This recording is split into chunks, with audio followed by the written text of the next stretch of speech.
सोमवार व्रत कथा। एक समय की बात है, किसी नगर में एक साहूकार रहता था। उसके घर में धन की कोई कमी नहीं थी, लेकिन उसकी कोई संतान नहीं थी। इस कारण वह बहुत दुखी था, परंतु प्राप्ति के लिए वह प्रत्येक सोमवार व्रत रखता था और पूरी श्रद्धा के साथ शिव मंदिर जाकर भगवान शिव और पार्वती की पूजा करता था। उसकी भक्ति देखकर एक दिन माँ पार्वती प्रसन्न हो गई और भगवान शिव से उस साहूकार की मनोकामना पूर्ण करने का आग्रह किया।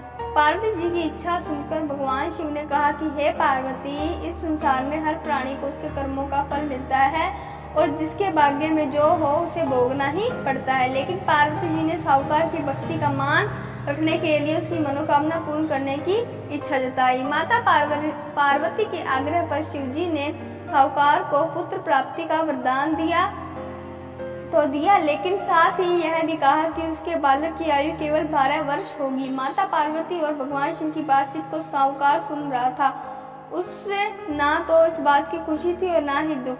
वह पहले की भांति शिव जी की पूजा करता रहा। कुछ समय के बाद साहूकार के घर एक पुत्र का जन्म हुआ। जब वह बालक 11 वर्ष का हुआ तो उसे पढ़ने के लिए काशी में भेज दिया गया। साहूकार ने पुत्र के मामा को बुलाकर उसे सारा धन दिया और कहा कि तुम इस बालक को काशी विद्या प्राप्ति के लिए ले जाओ और मार्ग में यज्ञ कराना। जहाँ भी यज्ञ कराओ वह ब्राह्मणों को भोजन कराते और दक्षिणा देते हुए जाना।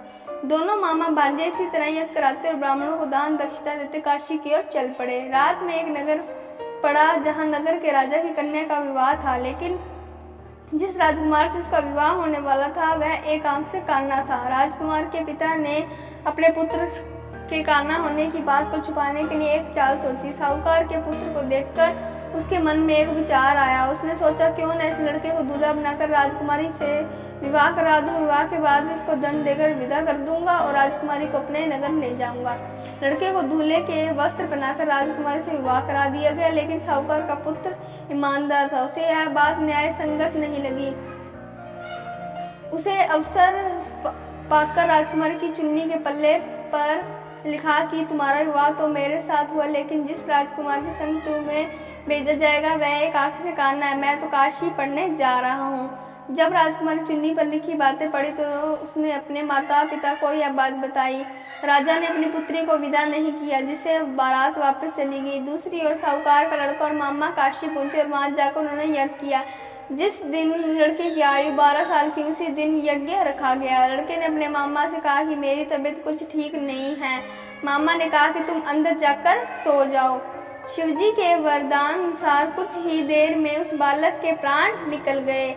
मृत भांजे को देखकर उसके मामा ने विलाप शुरू किया। संयोगवश उस समय शिवजी और पार्वती उधर से जा रहे थे। पार्वती ने भगवान से कहा, स्वामी, मुझे इसके रोने के स्वर सहन नहीं हो पा रहा है, आप इस व्यक्ति के कष्ट को अवश्य दूर करें। जब शिवजी मृत बालक के समीप गए तो उन्होंने बोले कि यह उसी साहूकार का पुत्र है जिसे मैंने 12 वर्ष की आयु का वरदान दिया।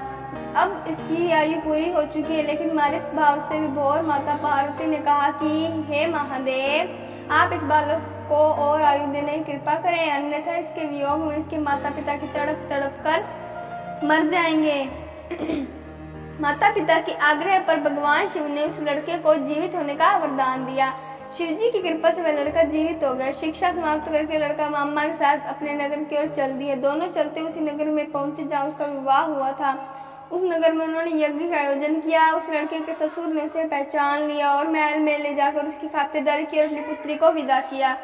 इधर साहूकार और उसकी पत्नी भूखे प्यासे रहकर बेटे की प्रतीक्षा कर रहे थे। उन्होंने प्रण रखा था कि यदि उन्हें बेटे की मृत्यु का समाचार मिला तो वह भी प्राण त्याग देंगे, परंतु अपने बेटे के जीवित होने का समाचार पाकर वह बेहद प्रसन्न हुए। उसी रात भगवान शिव ने व्यापारी के स्वप्न में आकर कहा, हे श्रेष्ठी, मैंने तेरे सोमवार के व्रत करने और व्रत कथा सुनने से प्रसन्न होकर तेरे पुत्र को लंबी आयु प्रदान की है। इसी प्रकार जो कोई सोमवार व्रत करता है या कथा सुनता है और पढ़ता है उसके सभी दुख दूर होते हैं और समस्त मनोकामनाएं पूर्ण होती है। बोलो शिव भगवान की जय हो।